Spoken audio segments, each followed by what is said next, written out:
like, I just wanted to talk about, like, change, like, the nature of change. Like, humans have this strange thing where they don't really like change, even though everything in the universe is change.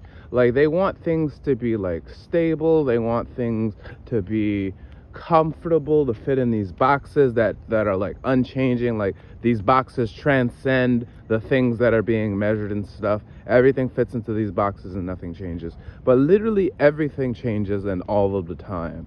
And it's like, it's really hard to, like, this applies to everything, like even things you don't think it applies to. Like the fact that people will gatekeep the things that they like, it's because they don't want the demographics or the perceived demographics to change. They don't want what they like about a thing to be ruined by other people enjoying the thing, possibly for different reasons and stuff. And it's like, it all has to do with change. It all has to do with change. Like, society always changes and stuff. For the better, for the worse, is up to individual opinion. Like, you could be pessimistic and say it's always changing for the worse and stuff. Or you could be optimistic and say it's always changing for the better. Or you could be neutral and be realistic and be like, oh, just, well, change happens. But that's just like the nature of life and stuff. Like all of life is about change. Like, relationships change, and sometimes they change for the better. Like, sometimes your love gets deeper, sometimes it gets more intense, sometimes it gets more stable. Like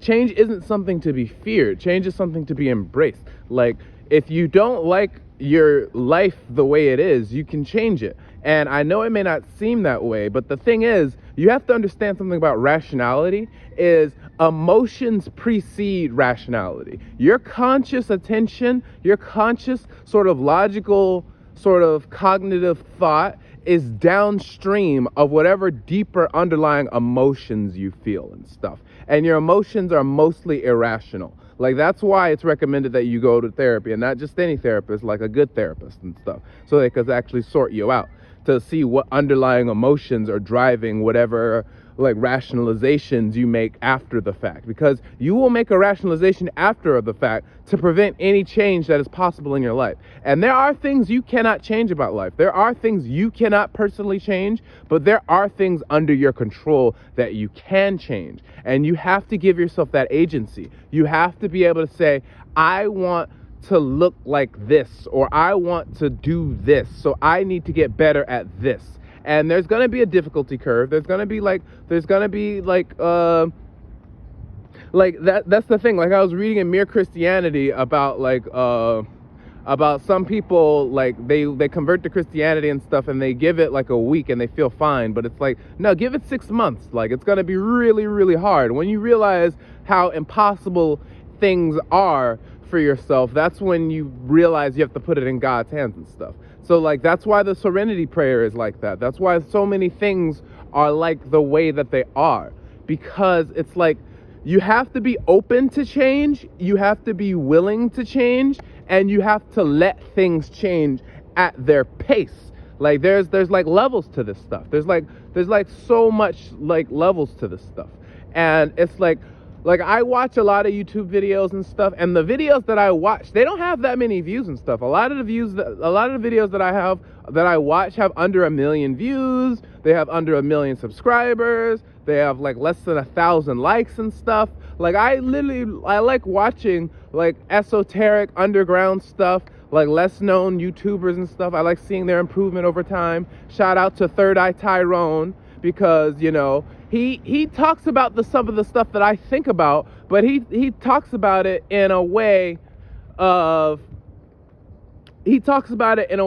that's like visual. Like, he puts up the pictures and stuff. I like rambling and like looking at my scenery and like walking through my neighborhood and just you know, off the cuff, just like sort of straight stream of consciousness, just so I can review my thoughts later and stuff. Because, like, for me, I'm my own personal audience. Like, I'm the person that reviews my tapes most of all.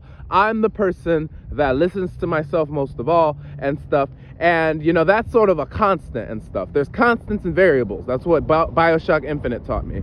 But it's like, when I look at like Third Eye Tyrone and stuff, like I'm like, damn, he's spitting and stuff. When he says that, you know, emotions are magic, that reality is a construct, when like all this stuff, and it's like that's the kinds of stuff that I'm into. So like if you're watching this, shout out to Third Eye Tyrone. I'm gonna at you in the title and stuff.